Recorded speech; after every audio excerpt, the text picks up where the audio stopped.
Hello বন্ধুরা, তোমরা সকলে কেমন আছো? আশা করি সকলে ভালো আছো। তো আমিও ভালো আছি। আজকে আমি তোমাদের সাথে শেয়ার করব চুষি পিঠা। চালের গুঁড়ির ঝামেলা ছাড়াই আজকে আমি ময়দা দিয়ে চুষি পিঠা বানিয়ে দেখাবো। তো চুষি পিঠা আমি কীভাবে বানাই সেই রেসিপিটি তোমাদের সাথে শেয়ার করব। ভিডিওটি প্রথম থেকে লাস্ট পর্যন্ত দেখতে থাকো, আশা করছি ভালো লাগবে। এখানে একটা প্যান বসিয়ে দিয়েছি, দিয়ে দিয়েছি জল, সামান্য একটু দিয়েছি লবণ। এবারে এক বাটি ময়দা দিয়ে দিচ্ছি, ভালো করে মিশিয়ে নেব। এভাবে নাড়াচাড়া করে মিশিয়ে নেব। তো পরে আমি আর একটু জল দিয়েছিলাম। তো অল্প অল্প জল দিয়ে একটা ডো তৈরি করে নিতে হবে। আমরা যেমন আটা মাখি, আটার ডো তৈরি করি, ঠিক সেরকম করে একটা ডো তৈরি করে নিতে হবে। তো দেখো ভালো করে মিশিয়ে নেওয়া হয়ে গেছে। এবারে আমি নামিয়ে নিচ্ছি। একটা ডো তৈরি করে নিয়েছি।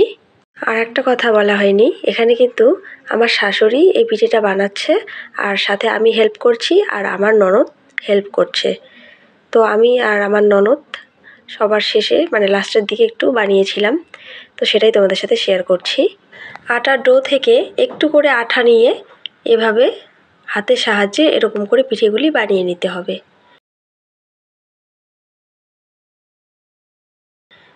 তো সবগুলি পিঠে বানানো হয়ে গেছে।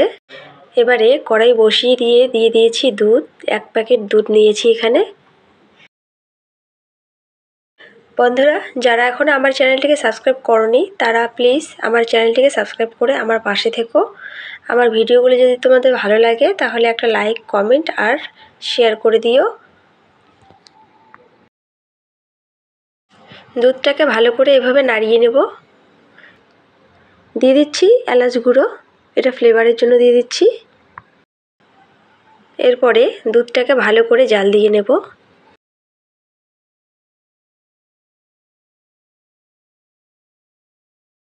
দুধটাকে ভালো করে জাল করে নিয়েছি। এবারে আমি পিঠেগুলি দিয়ে দিচ্ছি।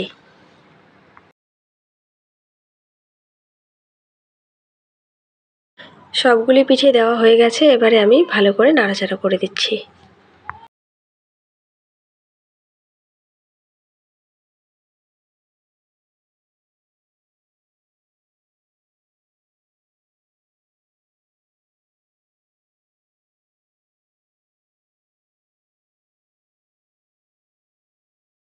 এবারে দিয়ে দিচ্ছি গুড়। আর অবশ্যই বন্ধুরা, মিষ্টি কিন্তু তোমরা তোমাদের পছন্দ মতো দেবে। যারা মিষ্টি একটু কম খেতে পছন্দ করো তারা একটু মিষ্টিটা কম দেবে, আর যারা একটু মিষ্টি বেশি পছন্দ করো তারা মিষ্টিটা দিতে পারো।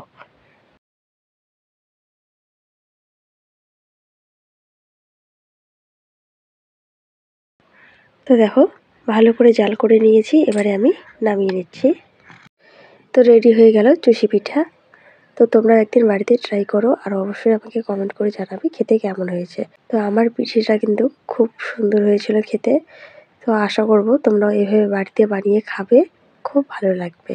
তো আজকের এই ভিডিওটি তোমাদের কেমন লাগলো অবশ্যই কমেন্ট করে জানাবে। ভালো লাগলে লাইক, কমেন্ট আর শেয়ার করবে। চ্যানেলটিকে সাবস্ক্রাইব করে পাশে থাকবে। তো আজকে এই পর্যন্তই। দেখা হচ্ছে নেক্সট এপিসোডে। ততক্ষণে সবাই ভালো থাকবে, সুস্থ থাকবে।